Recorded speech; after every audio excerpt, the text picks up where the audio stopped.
Thank you very much. I deeply apologize that I can't be with you in person. I would really have enjoyed to go back to Greece to visit with all of my friends and colleagues there. Indeed, I'm going to talk a little bit about the role of our industry during COVID-19 and what lessons we can take forward, at least in respect to pharmaceuticals.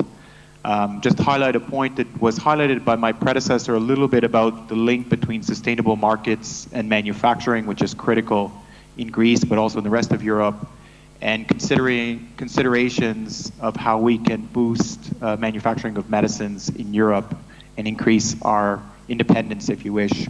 So just about Medicines for Europe, so we are an association representing generic medicines manufacturers, biosimilar medicines manufacturers, and value-added medicines manufacturers. This is where we do things to change existing molecules, like, for instance, repurposing dexamethasone for COVID-19. And of course, we have divisions in different countries, including in Greece, where PEF is our member. So first about COVID-19. Obviously, everyone who went through a large spike of COVID-19 saw that with the increase in the number of cases, you had a lot of patients who had to go on ventilation machines like this, respirators. What was less known was this created a massive demand for medicines for intensive care, medicines like neuromuscular blockers or anesthetics. In addition to this, at the same time as patients were afraid to go to the physician, most patients stocked up on their chronic medicines to avoid having to go to the pharmacy or their doctor during COVID. And this led to also a massive surge in demand around March of this year.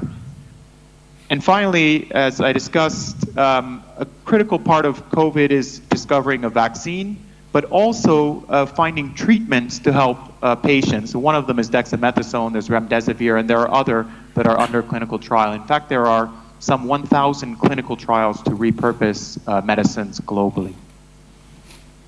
So how did our industry react? Well, first of all, when it came to hospital ICU medicines, Europe was facing an imminent shortage of those medicines, which would have meant we would not have had enough anesthetics, muscular blockers, these kind of things to put patients on respirator machines, which means those patients, of course, would have died.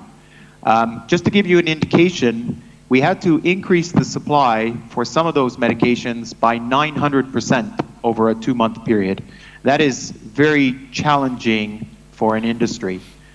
One thing I'd like to highlight here, Andre Rees didn't mention it, is we did this not only with the 40 companies, but also very directly with the European Commission. And although the Commission admitted itself it made mistakes at the beginning of the COVID crisis, throughout this period, the Commission worked actively, and I mean very actively, to maintain EU solidarity. And wherever we had problems with countries hoarding at the expense of their neighbors, the Commission intervened because it defended the European patients regardless of the country. So I'm very proud of, first of all, being a part of that, but also of the work that the Commission did. I think also, in terms of chronic medicines, this, I must say, at least for Greece, our colleagues in Greece played a much bigger role to increase, for example, the supply suddenly as patients were stocking up on their medicines. But of course, we also had to increase certain products like paracetamol, as this was in very, very high demand, more of an OTC drug. And then I'm very proud, of course, that our industry is so involved, both at national level and European level, at helping hospitals and clinical trials find the medicines they need to test for repurposing, but also where necessary, providing emergency use medicines to hospitals, and oftentimes for free. Now, what are some lessons learned that we think are important for Greece, but also for the European Union? I think what worked is through cooperation between the industry and the governments and some kind of flexibility on competition law and regulatory issues, we avoided medicine shortages, and that's probably the most important thing. We also worked, and here the Commission played a big role to ensure that we could move medicines across borders. As you know, the European border is all closed, so it was difficult, but also some regulatory flexibility. So that was super important. Where I think we can work on how to improve this, I think we need to work better. It was mentioned digital. We need more information on demand issues during a pandemic. This was really a big struggle. We did it in the end on our own as industry, made our own demand calculations, but we could do this better in the future. I think also we can share more information, in particular between member states and the European level, which is still a great hesitancy. And there's a final point, which is about sustainable markets, which is important, especially as a lot of the medicines used in a pandemic are older, cheaper, if you wish, generics. That was actually pretty well seen during the COVID crisis. In fact, many countries modified their generic markets during the COVID crisis simply because their markets were unsustainable or unprofitable, if you wish, for investments in manufacturing.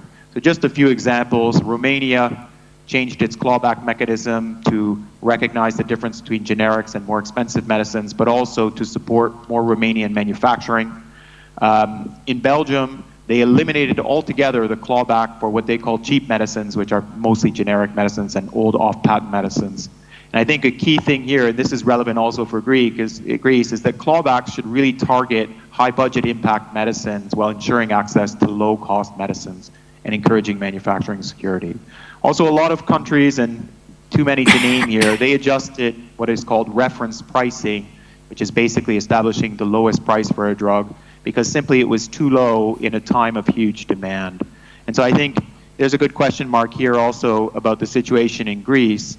I can just say for the Greek generic market, it's one of the toughest markets in Europe, not only because it has, let's say, very tough pricing conditions, a very tough clawback tax, but in addition to that, there are really no incentives to dispense generic medicines in Greece.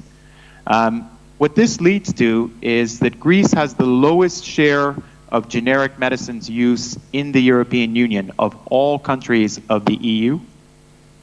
And what happens in reality is that the less use of generics, which are lower cost medicines, just transfers into a higher cost for patients in terms of higher co-payments. And my predecessor mentioned that for services.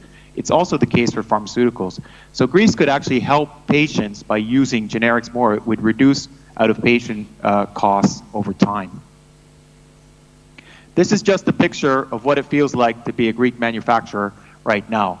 You're squeezed on the one hand with high quality standards, which we support, which are necessary for patient safety and quality and all the rest, but also on the other side, very low price and a lot of price pressures and taxes and the like, which is not really sustainable going forward. Some options for Greece to make it more sustainable. I think the clawback tax has been a long discussed issue, and it's very clear that in countries with this kind of system, it leads to less generics entering the market, less generic competition. And this is obvious for Greece. I think reference pricing should be adapted according to more realistic numbers of the Greek market. And there should be really incentives for using generics or biosimilar medicines, for example. And finally, Greece has a particular problem, which has a large refugee population and therefore uninsured population. And while it's good that the pharmaceutical industry is in a way subsidizing this population, at some time there needs to be a sustainable solution to help these uninsured people. Now I'd like to talk about a great other opportunity for Greece, which is about medicines manufacturing. You probably don't know, but Greece actually has 25 medicines factories, which is a lot for the size of the country. So it's a, relatively speaking, big manufacturer of medicines. As you know, there's a big interest now in manufacturing more essential medicines. A lot of generic medicines or older medicines would be in this list in Europe. There has been a rise in manufacturing in China and India. We are not totally dependent on China and India, but we are partially dependent. So there is a case to support more manufacturing in Europe. We have 400 production sites. This is just of medicines in Europe. We also have active pharmaceutical ingredients production in Europe, but still we can make these companies more competitive. Who are our main competitors? It's really Asia, India, and China. But our manufacturers are still globally competitive against those players, so we can still be a strong player. The question is, a lot of politicians, whether they're in the European Commission or in national governments, they're talking about the need to relocalize production in Europe. And that's great. Now we need to move from words, I would say, to action, to actually do that, because this requires very substantial investments of hundreds of millions of euros per factory if this is what we want to do. So we have some ideas. One is to look at sustainable markets that drive investments. For these older medicines that we use during COVID, like anesthetics or muscle blockers, everywhere in Europe, every single country, they have one objective, which is to get that medicine to the lowest price possible.